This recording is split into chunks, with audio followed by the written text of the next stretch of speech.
사랑의 샘 평화의 소리 KCR 뉴질랜드 뉴스입니다. 코비드19의 오미크론 변종이 전 세계적으로 유행함에 따라 여러 뉴질랜드 보건 전문가들은 뉴질랜드 내 오미크론 발병이 강타하기까지 시간이 얼마 없으며 그에 따른 준비가 필요하다고 경고하고 있습니다. 오타고 대학교 공중보건부의 전염병 학자인 소아과 의사 아만다 크발스빅 박사는 아이들이 백신 접종을 가장 덜 받은 연령대이기 때문에 학교가 개학을 연기해야 한다고 말했습니다. 5세에서 11세 사이의 어린이를 위한 백신 롤아웃은 1월 17일에 시작되며 12세 어린이는 9월 1일부터 코비드 예방접종을 받았습니다. 학교는 1월 31일에서 늦어도 2월 8일 사이에 다시 문을 열 예정입니다. 그녀는 학교에서 보내는 시간이 아이들에게 매우 중요하지만 오미크론의 맹공격 가능성에 대비하기 위해 1학기 시작을 연기하는 것을 제안합니다. 글렌트 로버트슨은 현 단계에서는 학교가 계획대로 다시 문을 열 것이라고 말했습니다. 정부는 12세에서 15세 사이 청소년들의 90%가 바이러스에 대한 완전한 백신 접종을 받았으며 코비드19로부터 잘 보호되고 있다고 확신하고 있습니다. 1월 1일부터 아이들과 교류하는 모든 교사들과 교직원들은 코비드19에 대한 완전한 예방접종을 받아야 하며 최소 4개월 전에 두 번째 접종을 한 교사들과 교직원들은 현재 부스터 백신 접종을 받을 자격이 있으며 그렇게 하도록 권장한다고 말했습니다. 뉴질랜드 교장연맹의 전국 회장인 셰리 테일러 파텔은 뉴질랜드 전역의 교장들이 오미크론 변종에 따른 위험에 매우 주의하고 있다고 밝혔습니다. 테일러 파텔은 당장 백신 접종이 필요한 학생은 46만 3천 명이며 현재로서는 얼마나 빨리 백신 접종을 할 수 있을지 알 수 없다고 답했습니다.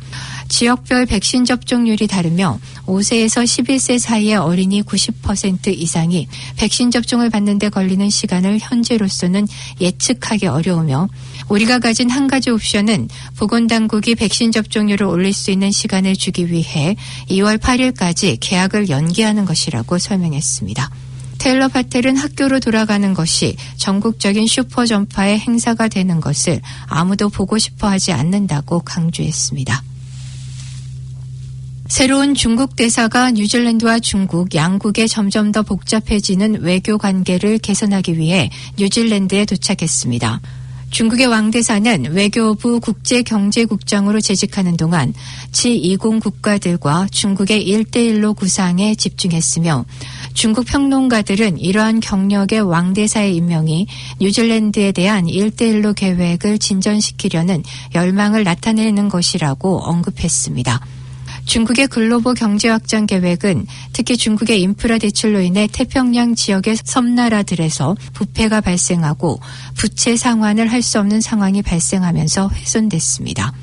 뉴질랜드는 지난 정부 하에 1대1로 양해각서에 서명했으나 아던 총리 및 노동당 정부는 더 이상의 진전을 지체하고 있으며 이는 이 전략적 인프라 중심 확장 계획으로 이점을 보지 못한 것으로 보이기 때문입니다.